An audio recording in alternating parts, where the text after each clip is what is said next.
Friends, आज के video में हम देखने वाले हैं rights of bank and duty of bank. इस वीडियो में आप जानेंगे कि बैंक्स में क्या क्या राइट होते हैं और क्या क्या बैंक में ड्यूटीज़ हैं, जिनमें कि right of set of लियन, right of appropriation को कवर किया गया है।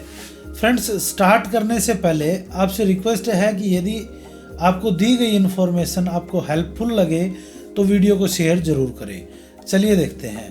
यहाँ बैंक्स की 2 इम्पोर्टेंट ड्यूटीज़ को बताया गया है, जिनमें कि फर्स्ट है maintain secrecy of customer, second है to honour cheque drawn by customer. Bank customer द्वारा ड्रॉ किए गए चेक को ओनर करेंगे। अगर सब कुछ सही होते हुए बैंक कस्टमर के चेक को डिसऑनर करते हैं तो बैंक लॉस के लिए लायबल होंगे। नेक्स्ट है बैंक की ड्यूटी बनती है कि वो अपने कस्टमर की सीक्रेसी को मेंटेन रखे। सीक्रेसी को मेंटेन करना बैंक व कस्टमर के बीच इम्प्लाइड कॉन्ट्रैक्ट है। नेक्स्ट, बैंक की ड्यूटी है कि कस्टमर के अकाउंट को क्लोज करने के बाद भी कस्टमर के अकाउंट की इंफॉर्मेशन को डिस्क्लोज नहीं किया जा सकता। कुछ ऐसी सिचुएशंस हैं जहां बैंक कस्टमर की इंफॉर्मेशन को डिस्क्लोज कर सकते हैं। फर्स्ट है as per requirement of law, यानी कि लॉ की रिक्वायरमेंट के अनुसार ऐसा किया जा सकता है, जिसमें कि इंफॉर्मेशन कोर्ट को, पुलिस स्टेशन इंचार्ज को, रेवेन्यू अथॉरिटी को और रिजर्व बैंक ऑफ इंडिया को दिया जा सकता है। बैंक किसी दूसरे बैंक को भी इंफॉर्मेशन दे सकता है, लेकिन यहाँ इंफॉर्मेशन देने वाले बैंक की कोई रिस्पॉन्सिबिलिटी नहीं रहेगी। नेक्स्ट है, अगर बैंक के इंटरेस्ट को प्रोटेक्ट करने के लिए इंफॉर्मेशन को डिस्क्लोज किया गया है तो ऐसा किया जा सकता है। कस्टमर की कंसेंट पर भी इंफॉर्मेशन को डिस्क्लोज किया जा सकता है। फ्रेंड्स, यहाँ हमने देखा कि बैंक्स की ड्यूटी क्या क्या होगी। नेक्स्ट देखते हैं बैंक के राइट क्या क्या होंगे। राइट ऑफ बैंक 3 राइट्स हैं, लियन, सेट ऑफ, अप्रोप्रिएशन। फर्स्ट देखते हैं लियन को। लियन राइट होता है क्रेडिटर का कि वह डेटर की गुड्स एंड सिक्योरिटीज को जब तक उसका डेब्ट ड्यू है अपने पास रख सकता है, यानी कि लेनदार को जब तक उसका पूरा पैसा वापसी नहीं मिल जाता वह देनदार के सामान को अपने पास रख सकता है। लियन का right only goods and security पर होगा। अकाउंट में अवेलेबल बैलेंस पर लियन का राइट नहीं होगा। नेक्स्ट, बैंकर्स लियन एक तरह का जर्नल लियन होता है। जर्नल लियन को section 171 of Indian contract act में डिफाइन किया गया है। नेक्स्ट है बैंकर लियन, इम्प्लाइड प्लेज भी कह सकते हैं, क्योंकि यहाँ बैंक के पास राइट है कि वह गुड्स एंड सिक्योरिटीज को अपने पास रखने के साथ साथ नोटिस देने के बाद सेल भी कर सकता है। अब कुछ ऐसी सिचुएशंस देखते हैं जहाँ राइट ऑफ लियन अवेलेबल नहीं होगा। जब गुड्स एंड सिक्योरिटीज को किसी स्पेसिफिक पर्पस के लिए बैंक में डिपॉजिट किया गया है तो राइट ऑफ लियन नहीं लगेगा। जब गुड्स एंड सिक्योरिटीज को सेफ कस्टडी में बैंक के पास रखा गया है तो भी राइट ऑफ लियन नहीं लगेगा।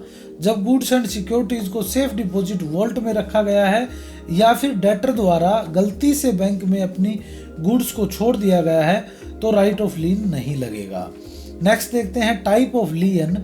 लियन कितने टाइप के होते हैं। फर्स्ट है पर्टिकुलर लियन, जब सिक्योरिटीज को किसी पर्टिकुलर लोन की रिकवरी के लिए यूज किया जा सके तो पर्टिकुलर लियन कहेंगे। जर्नल लियन, जर्नल लियन में सिक्योरिटी को किसी भी लोन की रिकवरी के लिए यूज किया जा सकता है।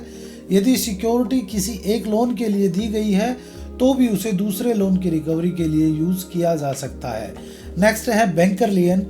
बैंकर लियन हमेशा जर्नल लियन ही होता है, इसे इम्प्लाइड प्लेज भी कह सकते हैं। बैंकर लियन में यदि बोरोवर द्वारा डिफॉल्ट किया गया तो बैंक सिक्योरिटीज को सेल कर सकता है। बैंक को सूट फाइल करने की भी कोई जरूरत नहीं होगी। बैंकर लियन में टाइम बार्ड लोन को भी रिकवर किया जा सकता है।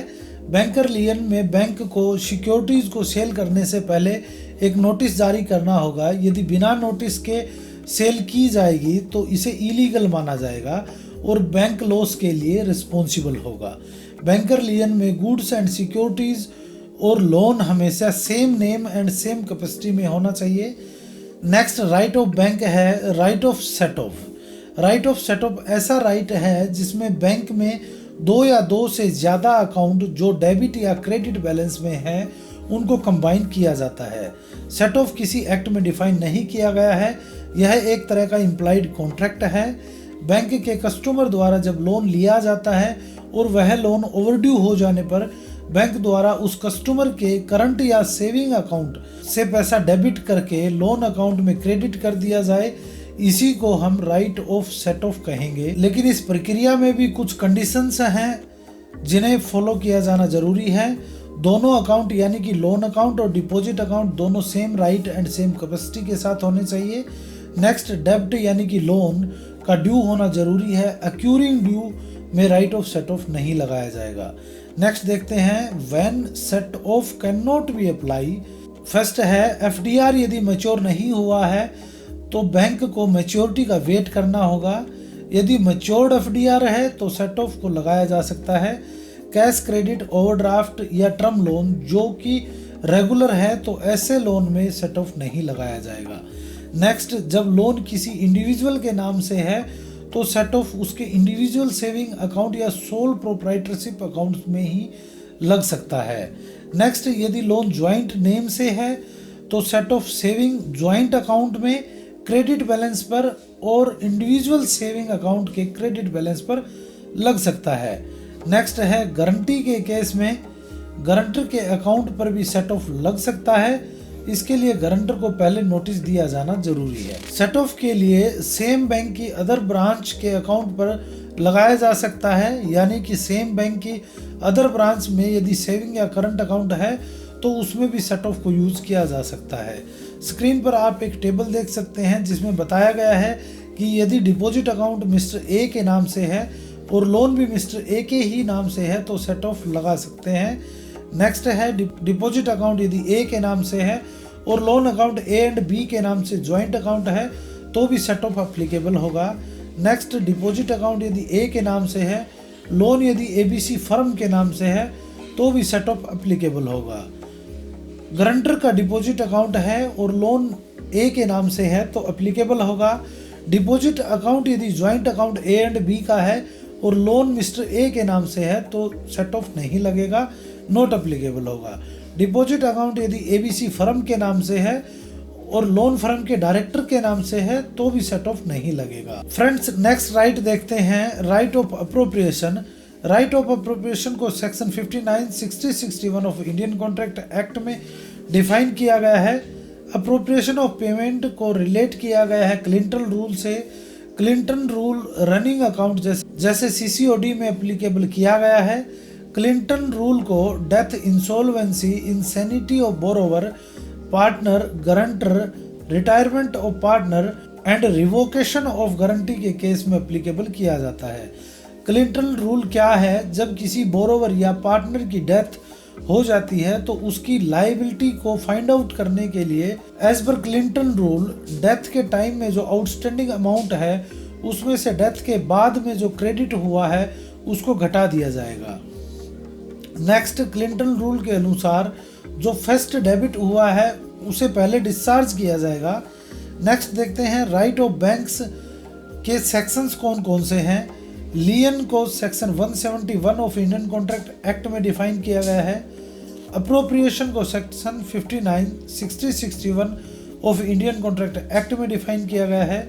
सेट ऑफ को किसी भी एक्ट में डिफाइन नहीं किया गया है। फ्रेंड्स, आज के इस वीडियो में हमने right of bank and duty of bank से रिलेटेड सभी इंपॉर्टेंट पॉइंट्स को डिस्कस किया है। नेक्स्ट कंसेप्ट वीडियो के लिए चैनल को सब्सक्राइब करें, वीडियो को लाइक करें, शेयर करें। Thanks for watching this video.